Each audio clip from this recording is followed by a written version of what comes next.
when you decided, hey, I'm not going to be a teacher anymore. I'm not going to use my degree and I want to go into real estate.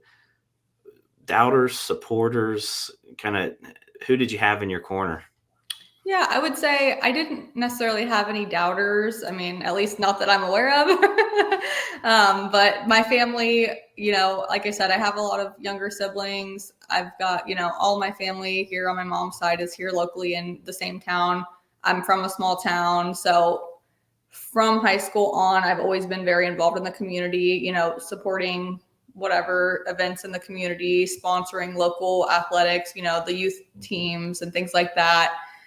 Just last week, my team was out at the high school serving dinner to the football team. So we've always been, my husband and I both are from Baltimore. We've always been very involved in the community. I've volunteered at the food pantry, different things like that. So, just being involved in the community, I think the community was a supporter to some degree. But my family being, close-knit family, they were all very supportive. So off the top of my head, I would say I don't know of any doubters. There very well could be some. There could be still some out there now. I don't know. But as far as, people that I know and in my circle and things like that, everybody was very supportive. And, like I said, it still kind of was on the same path of being able to help others. And, I definitely initially didn't expect it would grow into a full-time business of what I have today. But that's been another exciting, part of the journey. Yeah, no, I it's just, around that time, it's go to school, use your degree, get a good job. And, I'm always curious of, what makes people in our industry kind of tick, right? Is it like these people, saying that you're not going to make it, or this group of people that are just loving on you, right, and pouring into you. And, I always just find it fascinating, especially again, because a lot of us, it's a different career. We're giving up, a steady paycheck and going into like this unknown, right? I don't know when my next paycheck's going to be. I don't know when that closing's going to happen. Right. So let's dive into your first couple years, because you mentioned that you kind of started real estate just kind of on the side, just kind of doing it, maybe help pay with some bills or vacations, just extra, maybe fun money. Can you dive into those first couple years of struggles? What was that transition like?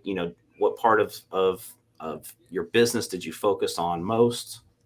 Yep. So initially, definitely at least the first 2 years, a lot of training, a lot of, going to any training I could find, going to, the local real estate association groups, the Columbus Board of Realtors, all the different, young professionals network, all those different groups, going to those, meeting new agents, making connections with lenders and title companies and all those different things. That's, a huge part of the business for sure.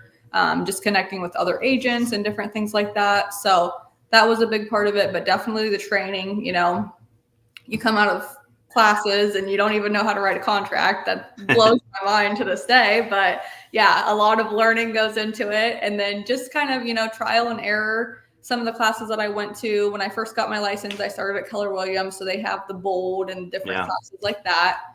So going to those, stepping out of my comfort zone, challenging myself, going through some of the recommendations that they had, reading books, The Miracle Morning, different things like that, to get you motivated and everything. Because again, going into real estate, working for yourself, nobody tells you what to do. Nobody tells you to get up and do your calls and send out the thank you cards and that kind of stuff. So it's very much, relying on yourself for that.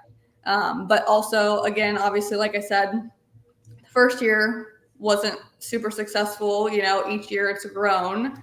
And I'm smiling because I think so. I got to early in my career, I got to hear Hal Elrod speak on the Miracle Morning and on that book, and it was either the first or second book that I probably ever read when I got into the business. I got licensed in 2011. And it was the Miracle Morning and the Compound Effect. I don't remember which one I read first or which one I read second, but you're right. I tell people all the time, a lot of people get away. The reason why they get into real estate is because they want to get away from being told what to do, when to do it, and how to do it. But the most successful agents in our business every day wake up and tell themselves what to do, when to do it, and how to do it. Right.